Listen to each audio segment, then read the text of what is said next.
Hi, welcome to the Times of Israel's Daily Briefing. It's Thursday, February 13th, and I'm Jessica Steinberg. I'm speaking today with political correspondent Sam Sokol and environmental reporter Surkes. Hi, good morning to you both. Morning, Jessica. Good morning. Good morning. It is day 496 of the war. After some flip-flopping on the next steps in the stalled ceasefire, Israel told Hamas that the ceasefire can continue if 3 hostages are freed on Saturday, continuing the process of the last weeks. Over the last few days, particularly yesterday, Wednesday, at least 10 hostage families have received signs of life of their loved ones. That's through the 3 most recently released hostages. But only one of those 10 hostages is on the list of 33 captives that Hamas is supposed to release in this current first stage of the deal. This morning, protesters are calling for the completion of the hostage deal, blocking Tel Aviv's Ayalon highway, holding up pictures of these skeletal, gaunt images of the 3 men released last Saturday in order to demonstrate the urgency of continuing and completing every stage of the hostage deal. We'll talk about the latest with the Haredi army enlistment issue, what rebuilding looks like in the Gaza envelope area, and as it's Tu B'Shvat, the holiday of the trees, some work on the Jewish Climate Trust. Stay with us. We'll be back in a moment.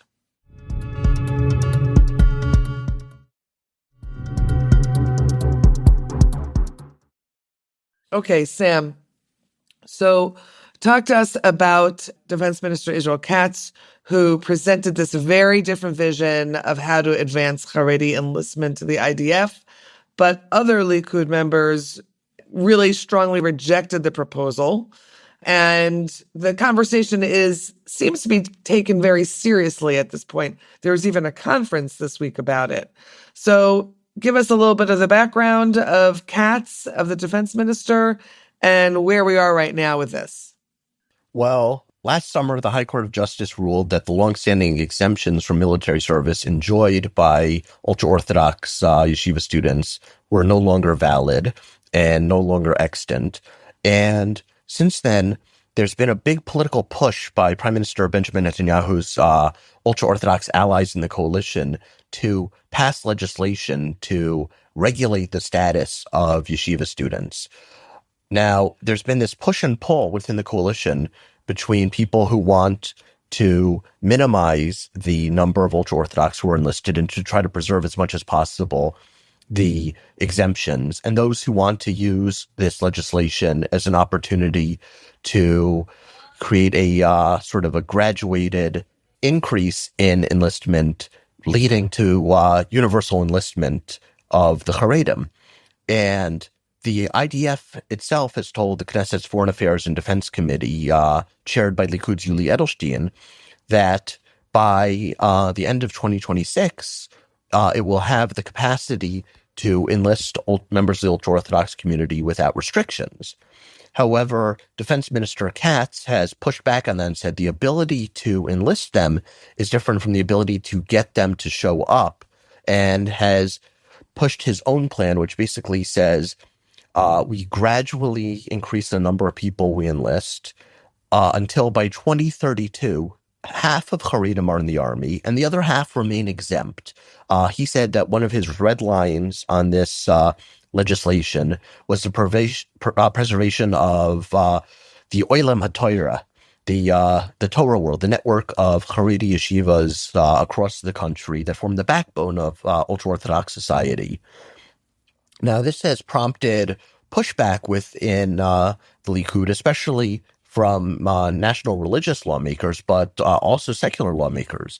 You know, the national religious community has borne a disproportionate cost of the war. They send a lot of people, and they're very resentful of the ultra-Orthodox.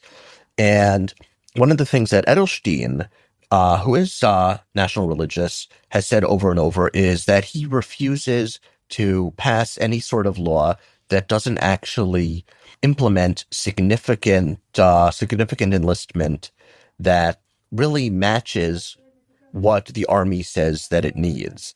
And on Tuesday evening, a group calling itself Likud Mitgayes, the Likud enlists, or conscripts, held a conference at the Begin Center in Jerusalem. Likud activists and MKs basically discussing a vision for ultra-Orthodox enlistment. Katz was actually supposed to appear and canceled his appearance at the last moment, citing, developments with the hostage crisis and the negotiations. Although some people I spoke to at the conference were a little skeptical of that, because the entire purpose of the conference really was to push for a vision diametrically opposed to that of Katz. Material given out by organizers called for, in line with what the army said it can do, drafting 4,800 Haredim in 2025, 5,700 in 2026, and starting to enlist them without restrictions starting at the end of 2026. They've also called for personal sanctions on individual Haredim and institutional sanctions on Haredi educational institutions, yeshivas, and schools that do not provide sufficient numbers of students to the army. Now, this conference was attended by, a number of Likud lawmakers who have previously shown themselves to be sort of on the other side from Katz on this issue. Edelstein, the diaspora minister, Amichai Shikli, Moshe Saada, Dani Luz, Moshe Pasal, and speaking at the conference, Shikli, who's a member of Netanyahu's cabinet, albeit not, first string member of the cabinet, said that he supports Edelstein, and Edelstein has, quote, serious backing to keep pushing what Shikli believes will be the most serious outline for Haredi enlistment. And that's sort of a direct rejection of Katz. Yeah. What do we think the upshot is right now then? Does this conference lead to anything? Does it mean something significant that it's, in a sense, a breakaway from what the defense minister, Israel Katz, is saying? I think what it is sort of a warning to Katz and to Netanyahu from members of the party, saying not only are we going to oppose it as individuals, but we're going to organize to try to make sure that opposition within the party and disagreement within the party is able to effectively mobilize. And I think it's sort of a warning shot across Katz's bow.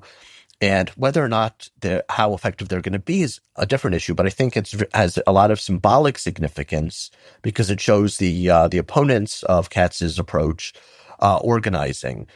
Speaking at the conference himself, Edelstein said that he wants people to rise above our own fantasies or dreams and to pass a law that provides a real practical solution relatively quickly, and said that even though he wants something relatively quickly, we don't have to immediately agree to everything. And he says we have to set red lines that are very clear, and that the numbers for those being drafted should be realistic numbers in accordance with the IDF's assessments. I think that's the key phrase here. The fact that he's saying we're not going with Katz, we're going with what the IDF says, and the fact that Shikli and Saada and Iluz and these other MKs are coming behind him and saying, yes, us too, is significant. I think it's worth mentioning, in fact, that Iluz was removed from the Foreign Affairs and Defense Committee by the coalition for his independent stance on the issues surrounding Haredi enlistment and sanctions. So I think, it's the fact that these people are now coming together and saying, we're standing together. We have our own organization. We have our own, our own approach. I think that's politically significant. All right. We'll see how it plays out in the Knesset. Thanks, Sam. We're going to go to a break now. And after that, Sue will talk to us about the Jewish Climate Trust and rebuilding in the Gaza envelope area in Otef Aza. So stay with us.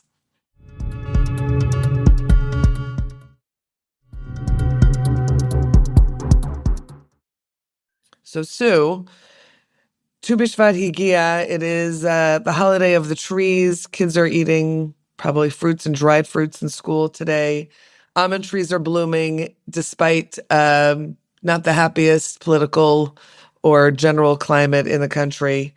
and it's been raining a lot. But tell us about some good news regarding this environmental holiday and the exclusive story that you have. So this is a story about climate, and it's a preview of a story that will hopefully go on the site today. But first, I want to paint a bit of context. In the US, we had President Biden, who massively funded a move to a greener future. And now we have President Trump, who is reversing that, slashing funds and personnel involved in environmental protection and climate. And he's withdrawing from the Paris Climate Accords. And the picture isn't much better in Israel, where we have a government that I think it's fair to say is deaf to the looming effects of climate change and rather enamored by oil and gas. You can say there's a war, in inverted commas, more important things, but Israel is warming faster than the global average, and we are simply unprepared. I mean, we've had an incredibly dry winter. It's there for all to see, even though it's raining now. Now, most of us have heard of the Bronfman family. They made billions from the alcohol empire Seagram, and they are a huge force in philanthropy.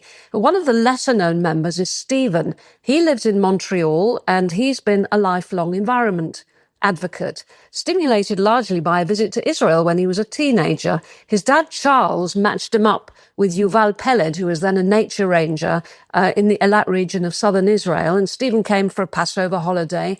And according to him, it was a real life-changing event. And since then, he's been supporting environmental stuff. Now, he supports environmental causes in Canada, and with his sister, he made a $9 million donation a couple of years ago to Green Birthright, which his father co-founded. And to actually do the greening, he brought on Nigel Savage, who's a well-known figure in the environment world, the Jewish environment world. He's a Brit, like me, who moved to the US and founded Chazon, which became the biggest Jewish environmental organization in North America. And today that's merged with the Pearlstone Retreat in Connecticut, and it's become Adamah. Anyway, Stephen asked Nigel to help develop a new initiative to get the Jewish world more involved in the environment and climate. And that evolved into the Jewish Climate Trust, which officially goes public next month. Stephen is co-chairing the trust with Michael Sonnenfeld, who's an investor and philanthropist as well. Sonnenfeld and his wife, Katja Goldman, gave $20 million to establish a School of Sustainability and Climate Change at Ben Gurion University. And as what's already was still a small group, has already pledged nearly $18 million as a starter, which in climate philanthropy terms is an enormous sum. So what does the trust want to do, and why is there a need for a Jewish one? Well, among the short and medium-term goals are helping Israeli and US environmental groups to develop. In Israel, this will mean helping what is really a mosaic of organizations, all dealing with a slightly different part of the puzzle, to evolve a uniting strategy and a uniting message on climate that can make them a much more powerful voice, both for the public and for policymakers. And the trust is partnering with a group of Israeli environmental philanthropists called PI. In the US, the first grant has gone to Adamah to create a roadmap, and this is quite interesting, for lowering the carbon footprint of Jewish public institutions and homes. It's a very big project. The idea is to develop a model and cost it that can not only be implemented, but also offered to other religious communities to build interfaith bridges. But the long-term aim is to seed new initiatives in the way that the Andrea and Charles Bronfman Foundation created things like Birthright. And here the trust is initially talking about things like building interfaith bridges on the basis of climate and also regional bridges in the Middle East. In terms of, I won't go on, but I heard a number of reasons for why a Jewish response is needed. I think one of them that's timely but didn't exist when the talks about this trust began was that many Jewish philanthropists no longer feel comfortable giving to non-Jewish organizations post-October 7th that perhaps take a rather more favorable view of Hamas. One of the most interesting reasons that I heard from Michael Sonnenfeld was that Jews have always had to face existential threats, and they've developed a massive literature on the ethics of setting priorities. So, for example, do you prioritize today's victims of climate change? Do you focus more on trying to help future generations? Jews, I was told, have always punched above their weight, and there's no reason they shouldn't do so in this critical of areas as well. So, question, you started out by saying how this current government really has not put its weight or interest behind the issues of climate change. And I'm wondering if part of their aim is to, come up from behind, to obviously put a lot of money and attention toward it and thereby make their way into policy change as well. Definitely. It's definitely to influence policy change. Now, Sue, talk to us, sort of that other hat that you've had on for many, many months, or of reporting on what's happening down in the Gaza envelope and Otef Aza with the communities and more currently with rebuilding the communities. What did you find out on your last trip down there? What's happening in terms of going back and living in the places that were destroyed by Hamas terrorists on October 7th? In terms of going back in general, the kibbutzim are at the stage essentially of getting plans approved for rebuilding. This particular story concerns 7 moshavim who are on the eastern side of the Road of Death 232, which was commandeered by Hamas on October the 7th, 2023. It's a cluster in which 3 are getting government support and 4 are essentially getting nothing. Now, they all belong to the same regional authority. They send their kids to the same schools. They use the same public services.